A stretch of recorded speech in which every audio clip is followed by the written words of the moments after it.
Salam sejahtera untuk kita semua. Perkenalkan, nama saya Clementius Raymond Hajadinata. Dan pada kesempatan kali ini, saya akan melaporkan kepada Anda mengenai keberagaman murid-murid di lingkungan sekolah.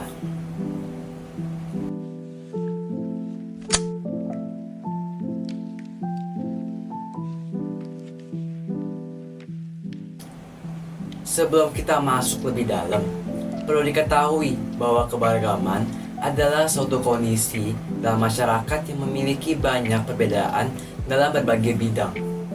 Perbedaan ini dapat disangsikan dari suku, bangsa, ras, agama, keyakinan, ideologi politik, sosial budaya, dan ekonomi, dan lain-lain. Dalam konteks ini, murid adalah orang atau anak yang sedang belajar di lingkungan sekolah.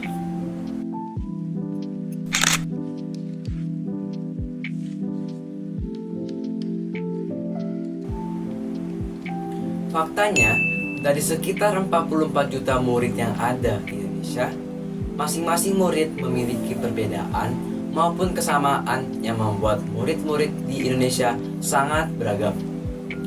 Penyebab keberagaman tersebut bisa terjadi karena berbagai faktor yang ada. Yang pertama, yaitu letak strategis wilayah Indonesia. Salah satu faktor penyebab keberagaman masyarakat adalah letak strategis wilayah Indonesia, yaitu diapit dua benua dan dua samudera. Dua benua yang mengapit Indonesia, yaitu benua Asia dan benua Australia. Sementara dua samudera yang mengapit Indonesia ada Samudra Hindia dan Samudra Pasifik. Indonesia berada di tepat antara dua benua dan dua samudra itu, sehingga membentuk posisi silang jika digambarkan. Hal ini berarti wilayah Indonesia sangat strategis. Maka tak heran bila banyak pedagang dari berbagai negara di dunia yang singgah di Indonesia pada masa sebelum penjajahan. Ketika singgah, para pedagang juga membawa kebudayaannya di Indonesia. Budaya itu kemudian diperkenalkan ke masyarakat Indonesia. Dari sini muncul pertukaran budaya akibat pernikahan maupun kegiatan pendidikan. Kemudian budaya itu diadopsi oleh masyarakat Indonesia baik secara murni maupun bercampur dengan kebudayaan asli Indonesia. Maka tak heran muncul banyak masyarakat keturunan serta suku, agama, dan ras di Indonesia. Kedua, kondisi alam. Penyebab keberagaman masyarakat Indonesia juga berasal dari kondisi alam di tanah air. Kondisi alam di tiap-tiap pulau tentu berbeda. Hal ini memberi dampak pada perbedaan mata pencarian, makanan pokok, kebiasaan, tradisi, kesenian, bentuk rumah, pakaian, hingga kepercayaan di masing-masing daerah. Ketiga, negara kepulauan. Faktor keberagaman bangsa Indonesia berikutnya adalah negara kepulauan. Tercatat, Indonesia setidaknya memiliki 16.771 pulau. Negara kepulauan membuat masing-masing pulau dan daerah memiliki kebiasaan dan pola kehidupan yang juga berbeda-beda. Di sisi lain, perkembangan daerah atau pulau yang satu mungkin lebih maju dari yang lain maupun lebih lambat dari yang lain menciptakan keberagaman.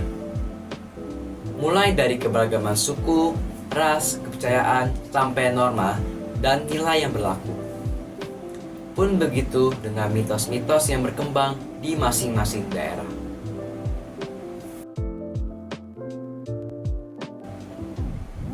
Nomor 4. Kemajuan, transportasi, dan komunikasi.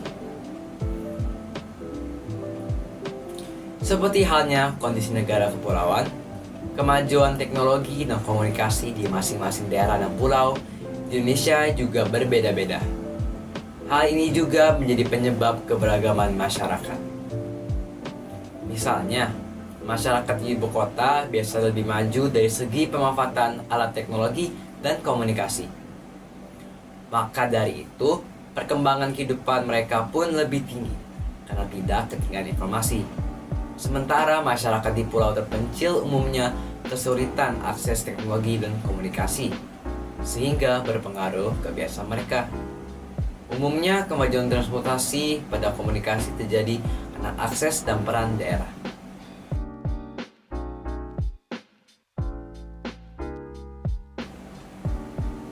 Kelima, penerimaan masyarakat terhadap perubahan.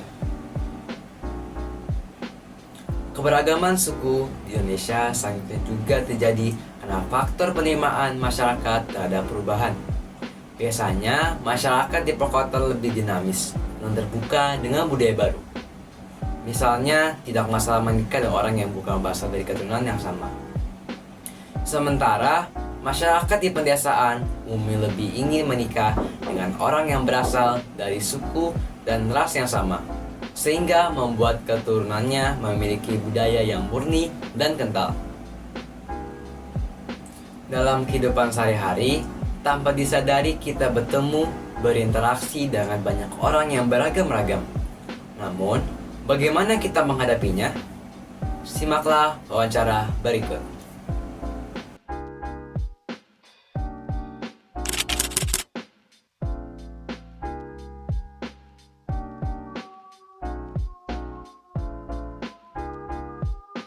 Selamat siang, Tian. Selamat siang, Arthur. Perkenalkan, nama saya Clement. Dan pada hari ini saya akan mewawancarai Anda mengenai keberagaman murid-murid di lingkungan sekolah. Oke, sebelum kita mulai, apakah Anda boleh memperkenalkan diri Anda? Halo semuanya, perkenalkan nama saya Sebastian Garang Tahapari dan saya merupakan murid dari Santa Ursula BSD. Oke, jadi perkenalkan, nama saya Arthur Faris Pratama.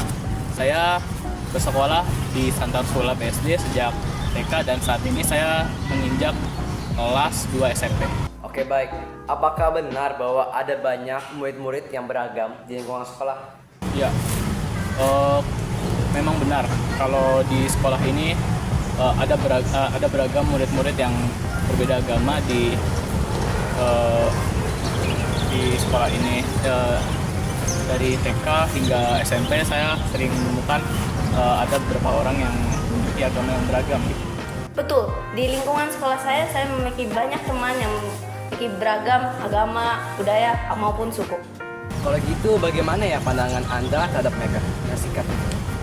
Kalau untuk pandangan, saya tetap memandang mereka sebagai teman saya agar saya tidak terlalu terhalangi oleh agama mereka dan agama saya yang berbeda.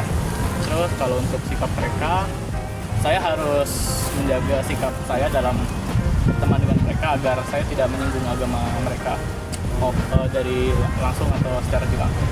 Kalau tentang pandangannya, saya akan memandang semua teman saya maupun memiliki berbeda agama atau suku, saya akan memandang mereka sebagai teman terdekat saya. Dan untuk sikap, pastinya saya akan memandang mereka sebagai teman saya, jadi saya tidak akan memilih teman dan tidak akan menjauhi mereka karena berbeda. Oke, bagaimana hubungan pertemanan Anda dengan mereka? Untuk hubungan pertemanan dengan mereka sangat baik. Walaupun saya memiliki perbedaan dengan mereka, saya menjalin hubungan relasi yang lumayan dekat dengan mereka.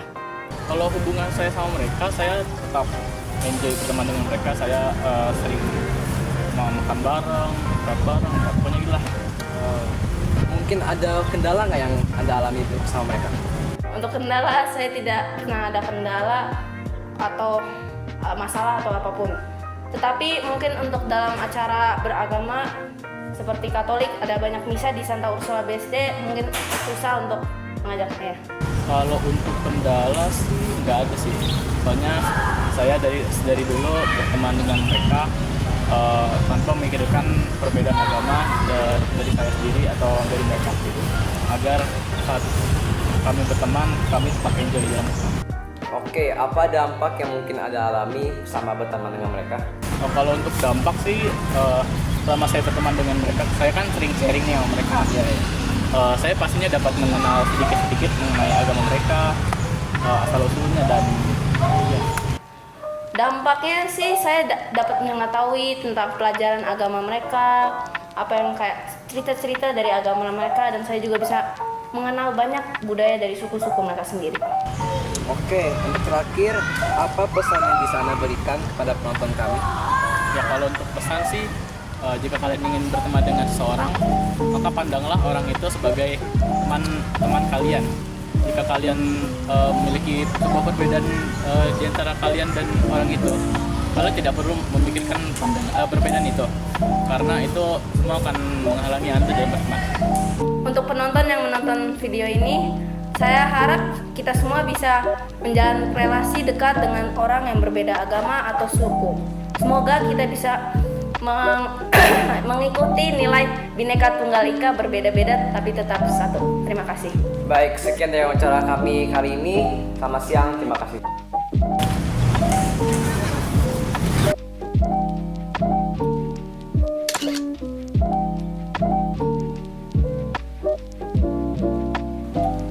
Dapat disimpulkan bahwa meski Indonesia merupakan negara yang luas dengan banyaknya dan beragamnya setiap individu yang ada, dengan banyaknya faktor serta dampak yang ada, hal tersebut tidak menutupi kemungkinan untuk kita saling menghargai perbedaan sesama, bertoleransi, tidak membeda-bedakan, serta memahami satu dengan yang lain. Dan selalu ingatlah, Bhinneka Tunggal Ika walaupun berbeda-beda tapi tetap satu.